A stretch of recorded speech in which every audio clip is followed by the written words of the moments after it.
the county coroner as well as the county sheriff and Chief Johnson. You've also heard the testimony here tonight. Just to recap, again, this ordinance would only prohibit the sale, not the possession, of kratom to people in the city of Idaho Falls.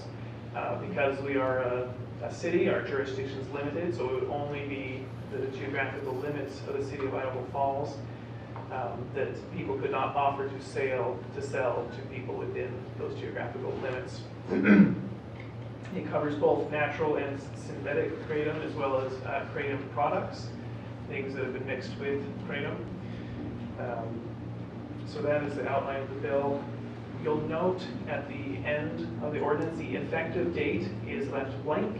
That is a decision for you to make, should you decide to pass the ordinance, of course, is the effective date. The things that weigh into that, we had some discussion about that last Monday. I believe, if memory serves, the county coroner recommended a July 1st, 2026 start date, because it's a little bit of a jarring, if we had it immediately effective, it could be jarring to some businesses that currently have kratom on their shelves.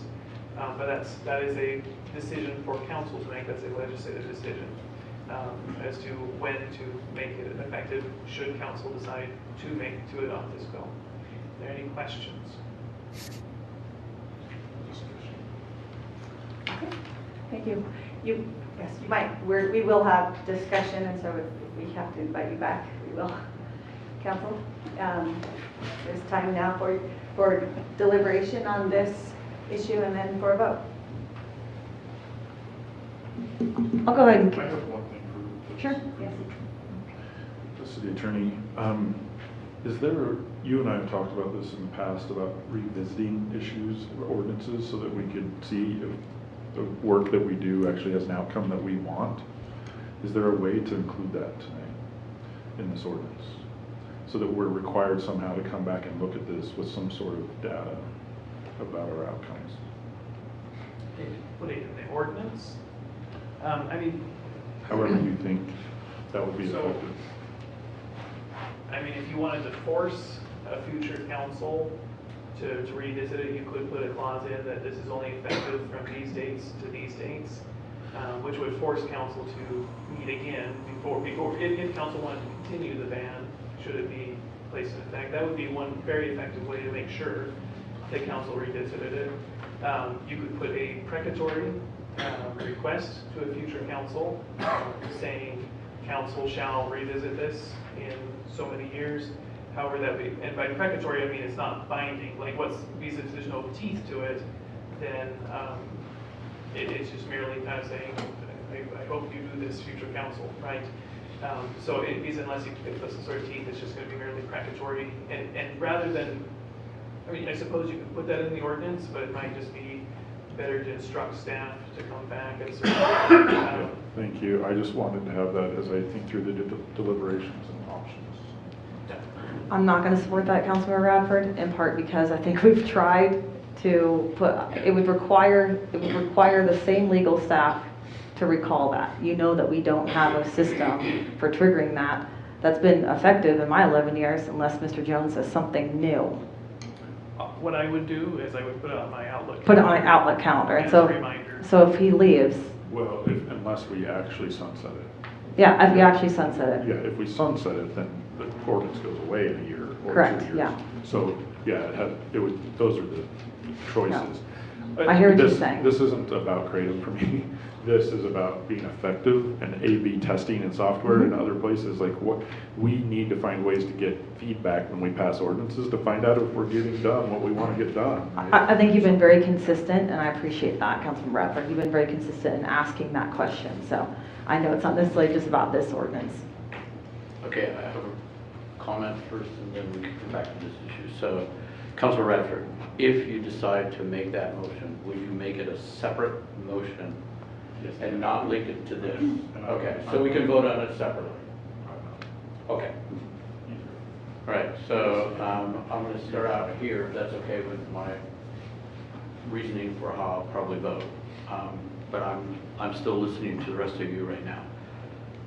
Currently, in this city, we have an unregulated, unrestricted sale of a product that we actually, based on our talk with the chief, have no feasible way to determine what is actually in the product. So to me, I can't accept that we should go forward with no restriction whatsoever. At the same time, I've seen enough emails and read enough emails to know that some people seem to benefit from it. So we're not going to take the step of banning possession. That's probably out of our purview anyway. But the fact that it's open to anyone who walks into a retail store, that I find probably not acceptable in Idaho Falls. And the second thing is, this has come to us from, originally, basically, it was the health statement by the coroner, which is, this is like the person who's dealing with it directly. And in our packets, we read about the autopsies, we read about that, and we have all read many, many emails, including all that were in the packet today, regarding the multi views of it. But many, I think it's interesting that many of the people that want to protect the right of people to possess it and use it were still saying, don't leave it completely unregulated. 7-OH is really a dangerous form, and it can be packed in a way that's very dangerous to people, which in talking to some medical people, have an idea of what it does to the brain, or has the potential to do to the brain. One of the people I'm quoting from was willing to admit we should regulate it, but we as a city council don't have a real ability to do that. That's going to have to come from federal medical and health agencies and from the state level health department and the legislature probably. But we can say the fact that this is sold in stores, and it was brought up today, where clerks have no ability and no responsibility, and we can't ask them to do it, to say who can and who can't, or who should have with this product or that product. So I'm in favor of our saying this should be banned from the stores in Idaho Falls. That's the limit of our ability to deal with this right now. And I guess in a way, since it's been brought to us, we can't just wash our hands and say, well, it's not our business, leave it up to the state, because now it's been brought to us and we know what's in front of us. And if we leave it unregulated, we've actually taken a stance on it. So I'm supporting what I don't call a ban, but I do call regulation of the sale of Kratom products. I'd like to follow up on that as far as at the state level. And I brought this up Monday, but I'll bring it up again tonight. When we had a distracted driving ordinance in the city of Idaho Falls that we passed, that kind of pushed the state over the top, I think, to pass their own ban. And if we hadn't done that, I don't know if they ever would have done it, right? So there were a number of counties and cities that passed those bans. I think it's kind of like a snowball building up going downhill, right? That sooner or later the state will find out they have to address this, and I think they'll address it as people want it to be addressed, is, you know, the nuance of it. But I think we need to send a message, and I believe Bonneville County is probably looking at this really hard. I know they came to our meeting the other day. They're very interested in it. I know the city of Ammon is looking at it. If enough of us do it, I think the state will have to pick it up. I think the state is the place where it needs to be taken care of. You know, I would actually not like to be in this position tonight, but we are, and here we are, and you know, I spent 26 years working for the fire department. I was a paramedic for 9 of those years, and I saw what spice did to people a number of years ago, and it was outlawed, and it wasn't deadly, but it was incapacitating. If we can save one life by making this ban on Kratom tonight in the city of Idaho Falls, then I think it's worth it. Thank you. Councilor Larson? City government has a responsibility to protect the citizens that we're called to serve, that we've said that we would serve. The best data that we can gather right now says that banning the sale of kratom is the best thing we can do to help accomplish that goal. And so I'll be supporting the ordinance to ban the sale.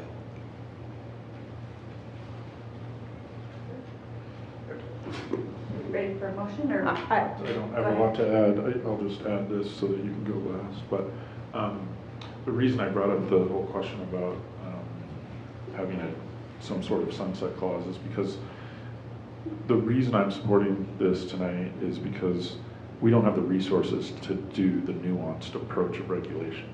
If I thought that we had the dollars and a system where we could have a $500,000 or $1 million program where we could go in and regulate kratom and go test packages in stores over and over and over, just like we have to do with alcohol or other things we regulate, then I might be swayed to this argument. But with our resources, we don't have that option. And so it comes down to believing our coroner and the toxicology reports, and I think we have to do this tonight, but I think we also need to watch and do what Councilor Freeman said, and as the state starts to get this nuance right, come back and revisit this, because there will be a time where there'll be tests that are openly available. We have ways to regulate so that whole leaf kratom could be used for people who actually have it. I'm married to someone who has severe pain issues, so I mean, this is very deep in my world. I know that people have amazing difficulty with pain and for long, long periods. But what I've learned from that is partnering with medical officials instead of taking these routes is probably the better route for most. I'm sure for some people, whole leaf kratom is the only route. But anyway, those are my thoughts tonight. So I brought this issue forward after the coroner did alert us about the alarming number of deaths and injuries associated with both natural and synthetic kratom products. And it's something that we're also seeing across the country. If you look at the rate of poison control calls just related to kratom, it's a fascinating statistic. Yet there are very few safeguards in place to protect consumers, including the people that we serve. And so, as has been stated, there's no statewide framework governing the sale of kratom in Idaho, including things like age restrictions, product standards, labeling requirements, or any oversight of where these products can be sold. And as a result, products that we know can be fatal are being sold in convenience stores, including locations very near our schools. While some have suggested regulating kratom rather than prohibiting it, the reality is that the city of Idaho Falls is really not the ideal vehicle for effectively overseeing product ingredients and potency and contamination risks, packaging standards, labeling accuracies, retailer compliance, all the things to ensure that products are safe and that sales clerks are consistently verifying identification, and all the things that require a level of regulatory oversight that is more appropriately handled at the state or federal level. And I think until such a framework exists, local governments have a limited ability to protect consumers and prevent youth access to these products, and a ban on the sale of a product is one of the only tools that we can execute. With that, I'll say that I appreciate Representative Bingo's testimony and her support at the state level. I know I listened to the testimony this evening. I read the emails of those who believe that kratom has allowed them to live a normal life. Like Councilor Radford, my spouse also has chronic pain and chronic illness, and I can very much relate to the story of being in so much pain that you can't tie your shoes. My husband deals with that nearly every day. And I can say that, you know, I appreciate the personal stories that we've heard. I know that those are sometimes very hard to hear and hard to deliver, more importantly. So I do respect the individuals that have shared those. They have, however, been almost exclusively from those who live outside of Idaho Falls. I do believe that Idaho Falls has an opportunity to be proactive and data-driven. Those are adjectives that I'm not just throwing around, right? Those are things that we as a council have stated are important to us. And when we identify gaps in public safety protections, I think we have a responsibility to evaluate whether a local action is warranted. There was public testimony that praised council's tabling of this subject to allow elections to be completed, and I wish that Mr. McKellar was still here, because I don't think that that was relevant in any of our discussions if you listen to what we discussed at work session. I do find it interesting, though, that Mr. Diotis, who came to us from Meridian to testify through personal family contributions and his business entities, Happy Hippo and Animal Farm, contributed $47,500 during the campaign season throughout the state. And so I think it's clear between Mr. McKellar and Mr. Diotis' testimony here that this topic has indeed become quite political, and it is certainly big business for some. And I think that we're all aware of the financial implications a ban of the sale of any product may have. And I did find it very interesting that we didn't hear from any Idaho Falls business owners this evening in our testimony, nor did I receive an email from anyone whose business would actually be impacted by this. And if they're proud to sell Kratom products and believe they're safe, where are they? Or did they not want to be confronted by the family members of those that we've lost due to Kratom, or perhaps the testimony from the coroner? Where are they? I recognize that Kratom will continue to be sold online in other cities and counties, but this ordinance makes it clear where our community stands on this drug. And if our ordinance saves one life, as Councilmember Freeman said, or serves as a tool and a change agent for educating our community, I believe this ordinance is therefore appropriate. So with that, I'm going to move to adopt the ordinance, adding a new section 13 to Title 5, Chapter 4 of the City Code to ban the sale of Kratom within city limits, under a suspension of the rules requiring 3 complete and separate readings, establish an effective date of July 1st, 2026, and request it be read by title and published by summary. Second. Dingman, Yes. Francis, Aye. Freeman, Yes. Larson, Yes. Radford. Aye. Motion carries. Thank you. I'll read that Yes, into record. please. Thank you. An ordinance of the City of Idaho Falls, Idaho, a municipal corporation of the State of Idaho, amending Title 5, Chapter 4 to add a new section prohibiting the sale of Kratom within the City of Idaho Falls and provide penalties for violations, codification, publication by summary, and establishing effective date. Just so it's crystal clear, the effective date is July 1st, 2026. Is there Wow. any council, I can't remember whether you had read that in or that was just as I part did of. read it, but I think I might have slurred my Okay, numbers, so I just okay. want to make sure it was crystal clear. Thank you. Okay. I do think I could count the votes. I knew I wasn't a tiebreaker, but I also am aware that now in the mayor's office, we will make this aware. There is a part of this that is awareness campaign. Once the city makes that action, then we move forward and make schools aware, and there's an awareness campaign that moves forward, because I do sympathize with parents who have no idea that these products are sitting on the shelf and really do have some consequences to our youth. So that is something that we will address with the Idaho Falls Police and through the mayor's office and through the school districts. Okay, our next item tonight, council, is coming to us from Community Development. Oh, well, hey. They're Our, being used. oh, yeah. They're being used, and I wonder if she'd care to find out that Tia is involved with Kratom Danger Awareness, who has $1 million of seed money to use politicians like her. Yeah. I mean, this it happens time and time again, you know? It's like they act like, people that show up to speak for Kratom are just some slime balls. And I mean, think about how many lawsuits and stuff are involved with all that on the other side of the fence. KDA denies that they did not receive $1 million of seed money from an anti-kratom trial attorney. They deny that till they're blue in the damn face.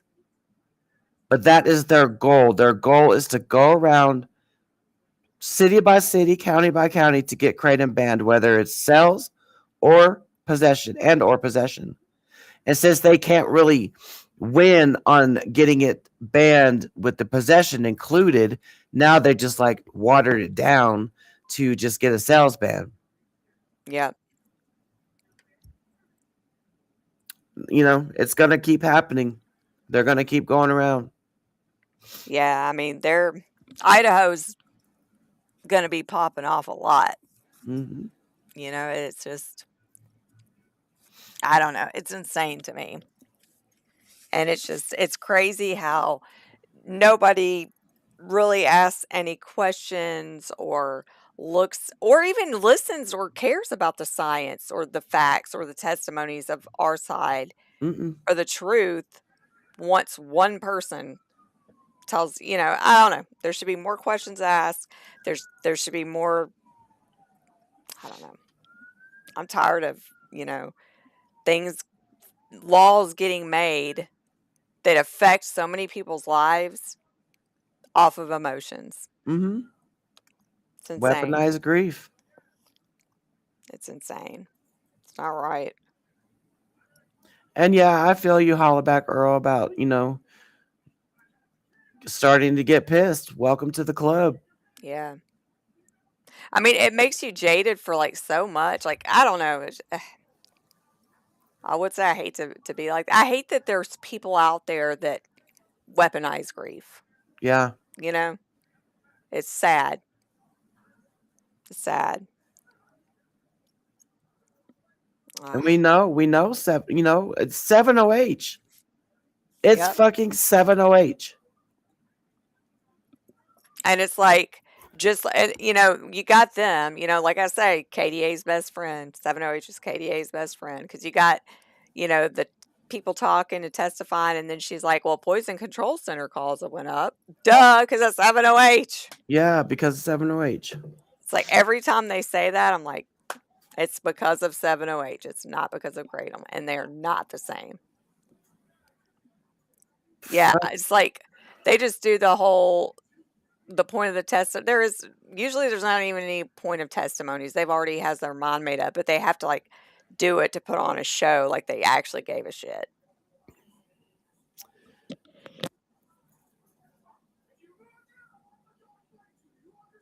I can't even see the profile pics.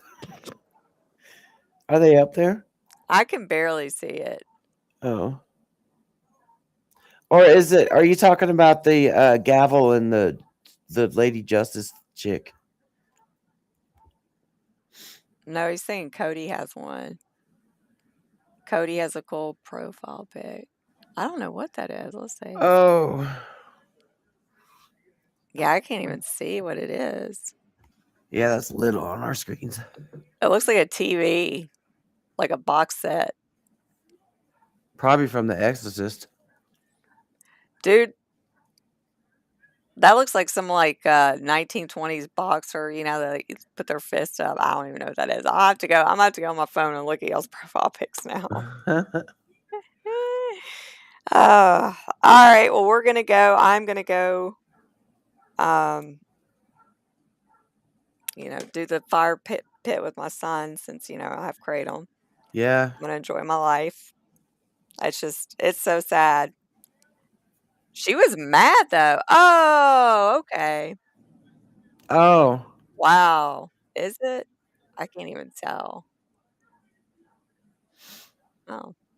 Okay, well, y'all have a great night. I just came back from DC at midnight last night. And, You need to get your ass some rest, man. Oh my goodness. It was just walking and walking and walking and walking and walking. And then I'm getting sick. I'm sick on top of that. It started off where I thought I was just losing my voice because I was talking so much. And I am. I'm enjoying And my you know little what? Bike At Ride. each one of those not hearings, at each one of those meetings that I went to in DC, I said, we are begging you for regulations. Yeah. We want regulations. Yeah, she was snarky. She was like, "Oh, Hmm. not one person from, Idaho Falls is here. Are they, I don't know, Where are they? ashamed of selling kratom? They don't want to face the family members. They don't want to. It's like, come on, dude. It's not that serious. Like, I don't know, but yeah, she was probably heavily involved with, you know, Oh, hearing she is. their side of the story, because that's usually how it goes, just like it did in Tennessee. It just takes one rep, they befriend them, and that person promises they're going to get it passed. So, Let and me then they go become. read. Let me go find her autopsy that Dr. Heidi did in DC that I just witnessed. Yeah, I hate that we didn't get to see the slides. I know.